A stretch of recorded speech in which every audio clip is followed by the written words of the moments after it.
করো রেসিপিটা দেখো।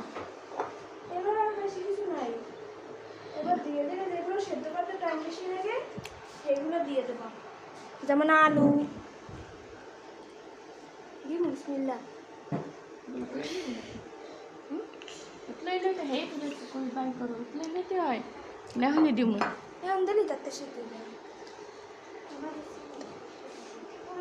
কই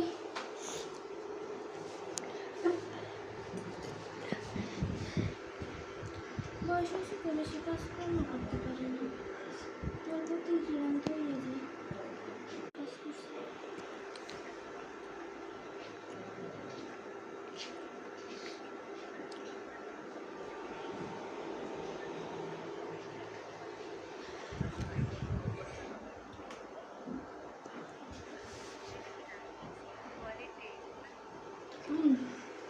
পানিটা কখন কিছু লাগবে কিনা এলাচ দেখছেন, এটা একটু একটু পরে দিয়ে পানিটা একটু ঠান্ডা।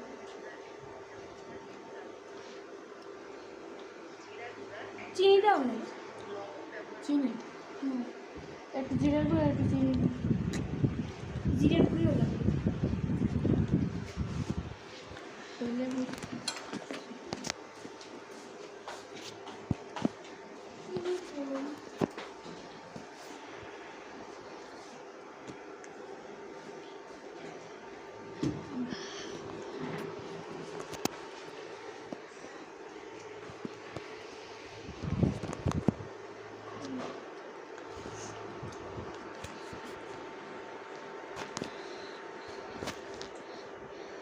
করেছি 2 চা চামচ, লেবুর রস ব্যবহার করেছি প্রায় 2 টেবিল চামচ, সাথে দিয়েছি চিনি 1 চা চামচ আর কর্নফ্লাওয়ার ব্যবহার করেছি 2 টেবিল চামচ।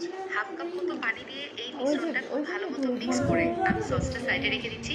ফুটন্ত গরম পানির মধ্যে আমি আলু এবং সুইট কর্ন দিয়ে দিলাম, সাথে এখন আমি দিয়ে দিচ্ছি কতগুলো লেবুর স্লাইস, আরও লাগছে লেবু পাতা এবং থাই পাতা।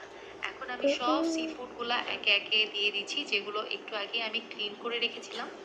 তো সবগুলো দেওয়ার পরে চুলার জালটা যেটা করবেন একটু হাই হিটে করে দিবেন, আর এইভাবেই আমি জাল করে নিব ঘড়ি ধরে 15 থেকে 20 মিনিট।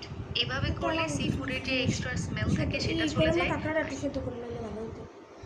কাঁকড়া না, তুমি সবই সেদ্ধ করছো। সি ফুডের টেস্ট দিচ্ছি, যেগুলো একটু আগে আমি ক্লিন করে রেখেছিলাম। তো সবগুলো দেওয়ার পরে চুলার জালটা যেটা করবেন একটু হাই হিটে করে দিবেন, আর এইভাবেই আমি জাল করে নিব ঘড়ি ধরে 15 থেকে। ফুটাই আর লইছি একটা একটু বলক বলক দিয়ে উঠেছি, তাই যদি এলাচ দিয়েছি লেবু পাতা দিয়ে উঠেছে। আমার কর ভাই